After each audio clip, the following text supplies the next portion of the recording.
Olá a todos, queremos dar continuidade no nosso estudo da carta aos Hebreus e hoje vamos estudar Hebreus capítulo 12, versículos de 4 ao 12. Eu vou estar lendo na minha versão, você pode estar acompanhando na sua versão, na tua Bíblia e na sua casa, e depois vamos estar explicando algumas coisas aqui, alguns detalhes, ok? Hebreus 12, 4 a 12. Diz assim: na luta contra o pecado, vocês ainda não resistiram até o sangue, e vocês se esqueceram da exortação que lhes é dirigida como a filhos. Filho meu, não despreze a correção que vem do Senhor, nem desanime quando você é repreendido por ele. Porque o Senhor corrige a quem ama e castiga todo filho a quem aceita. É para a disciplina que vocês perseveram. Deus os trata como filhos. E qual é o filho a quem o pai não corrige? Mas, se estão sem essa correção, da qual todos se tornam participantes, vocês são bastardos e não filhos. Além disso, tínhamos os nossos pais humanos, que nos corrigiam e nós os respeitávamos. Será que então não nos sujeitaremos muito mais ao Pai Celestial para vivermos?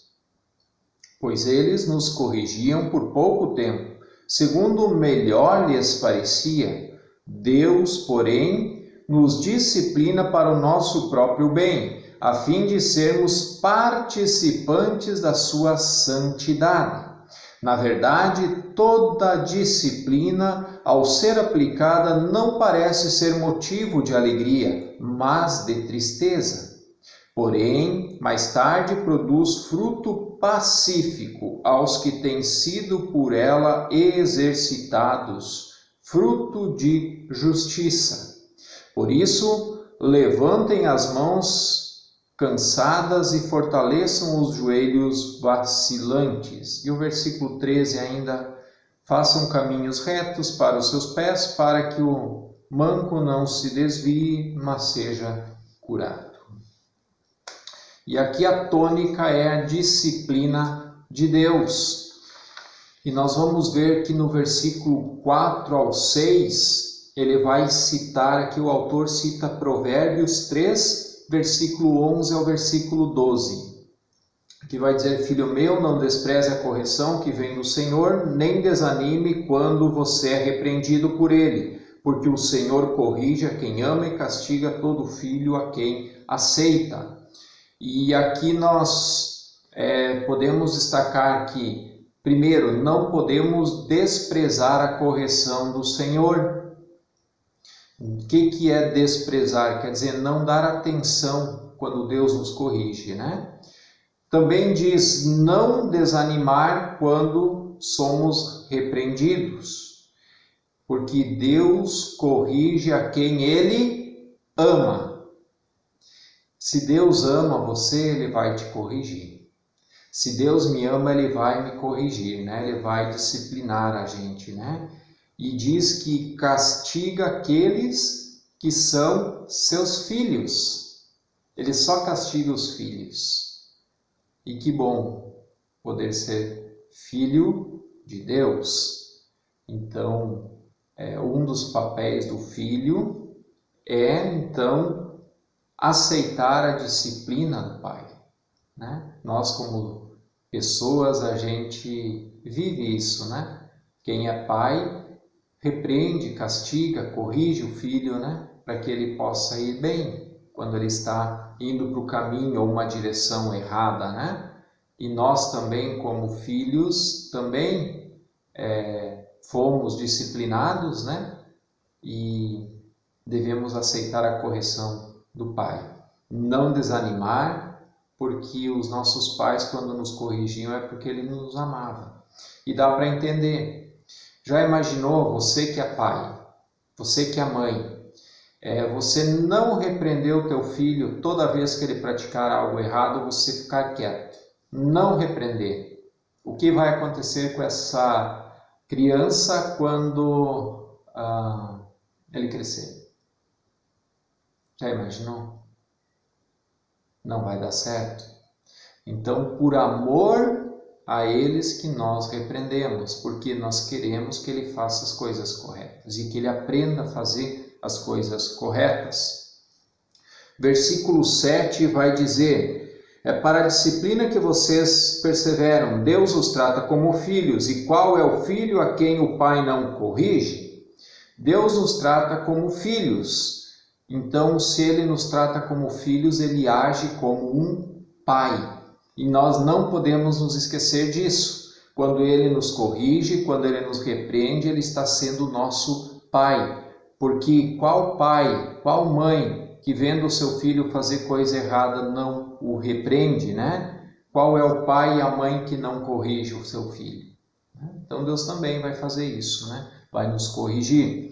Versículo 8 diz: mas se estão sem essa correção, da qual todos se tornam participantes, então vocês são bastardos e não filhos. E eu acho esse versículo muito pesado. Por quê? Porque se Deus não nos corrige, então nós não somos seus filhos. E aqui ele diz que somos bastardos. E eu acho isso muito pesado. Dá para entender também na nossa vida, né?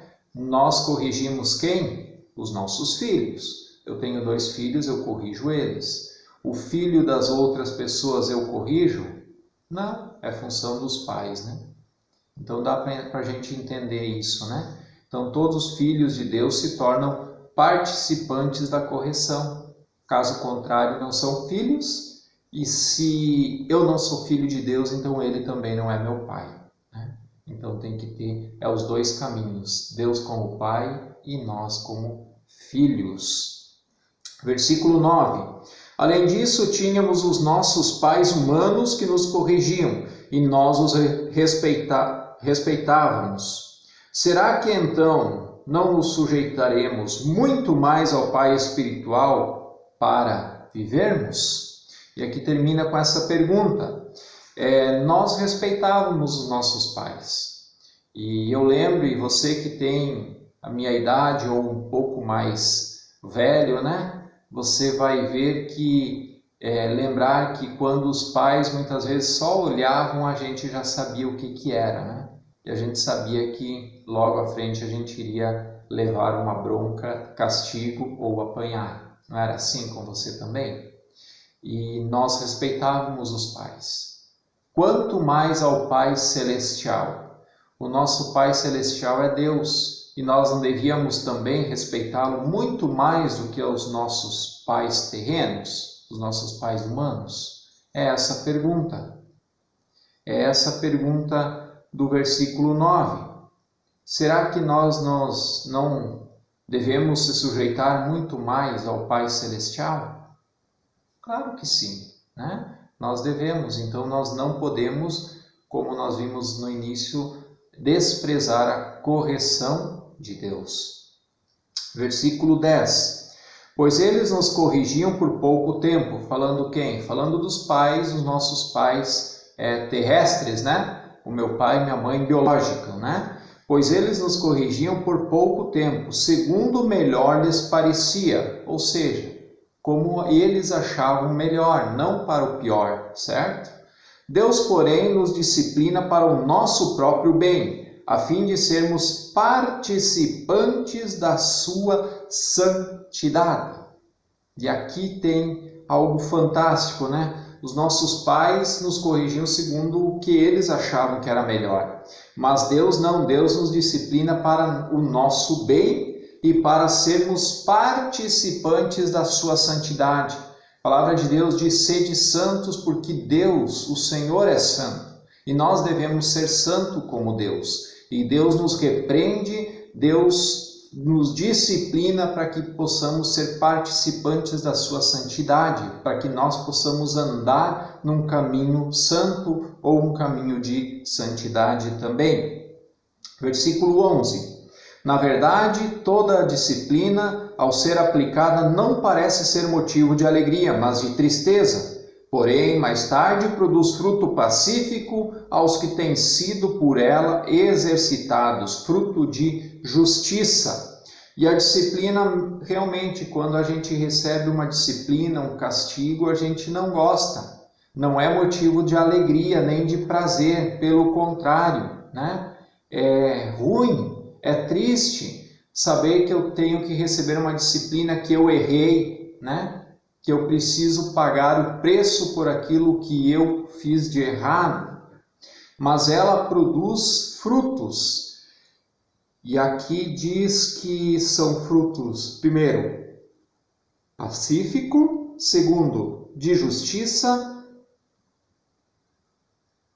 para aquele que tem sido por ela exercitado. Então, se nós somos exercitados dentro de uma disciplina divina, nós aceitamos a correção de Deus, Ele nos disciplina quando precisa, então diz que nós vamos ter e produzir frutos pacíficos e frutos de justiça, porque Deus é justiça. E é um dos atributos que nós temos essa característica com Deus, que Ele transmite a nós também, né? De sermos justos, né? E praticar a justiça. E versículo 12, por isso levantem as mãos cansadas e fortaleçam os joelhos vacilantes. Então aqui, levantar as mãos cansadas, né? Por que cansadas? Eu imagino que pensando no final de um dia de trabalho, né? Mas levantar as mãos em louvor a Deus, né? É um símbolo de louvor a Deus, levantar as mãos, mesmo que estejam cansadas, mas mesmo assim eu vou levantar as minhas mãos e louvar a Deus. E também firmar o joelho vacilante, né? O que é os joelhos vacilantes, né? Um joelho que não é firme, nós temos que firmá-lo, né? Não vacilar os nossos pés, os nossos passos, mas firmá-los em cima daquele que é a rocha, que é Cristo, né? E também símbolo, né? Sinal, o joelho de oração, né? Dobrar os joelhos em oração, em louvor a Deus, né? Nós devemos fazer isso. E esse seria o texto de hoje, mas eu ainda quero encerrar dizendo que a disciplina de Deus deve ser motivo de alegria para nós, não de tristeza. E a pergunta talvez é como que Deus usa a disciplina, ou como que Deus pode me disciplinar, como que Deus acaba te disciplinando, né? Então tem algumas formas. A primeira, com a sua palavra, com a Bíblia. A palavra de Deus diz que ela é viva e eficaz, e é apta para corrigir, e então é pela sua palavra. Toda vez que nós lemos ou estudamos a sua palavra, a palavra de Deus confronta a nossa humanidade, o nosso pecado, e nos mostra o caminho certo. Também usa pessoas para falar, aconselhar. Deus usa pessoas. Deus usa a igreja e Deus usa até o pastor para falar conosco, né? Através de uma mensagem, de uma pregação, né? De um aconselhamento. Deus usa o pastor também para disciplinar. A igreja, pelas regras da igreja, muitas vezes Deus está disciplinando uma rebeldia ou algo do teu coração. Então nós temos que aceitar a correção de Deus e ver que Deus usa meios para nos corrigir. Através das situações do dia a dia, Deus nos corrige e nos mostra o caminho certo todos os dias. Todos os dias Deus nos ensina algo. Se você acordar de manhã e for dormir à noite e não aprendeu nada naquele dia, o teu dia possivelmente foi em vão. Porque todos os dias nós temos oportunidade, Deus nos dá a oportunidade de aprendermos um pouquinho mais. Através dos problemas, os problemas que se levantam na nossa vida, né? As tribulações, as adversidades, também nos ensinam, né? Como eu sempre costumo dizer, se você orar para Deus pedindo paciência, Ele vai te dar situações para você exercer a tua paciência. E assim você vai adquirir paciência. Assim como os problemas, a gente adquire experiências. Deus usa para nos moldar. Em tudo Deus quer nos ensinar. E nós temos que estar abertos e prontos para aprender. Por quê? Porque quanto mais cedo eu e você aprendermos a lição, mais cedo nós saímos do castigo, pensando como uma criança que a gente coloca de castigo, né?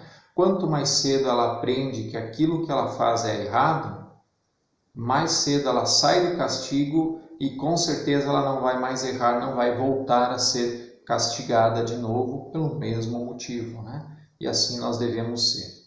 Que possamos aprender e aceitar a correção do nosso Pai Celeste. Amém? Que Deus te abençoe e que você possa estar percebendo o agir de Deus na tua vida para te ensinar, te exortar, te disciplinar, te corrigir para colocar você num caminho de santidade. Que Deus te abençoe em nome de Jesus.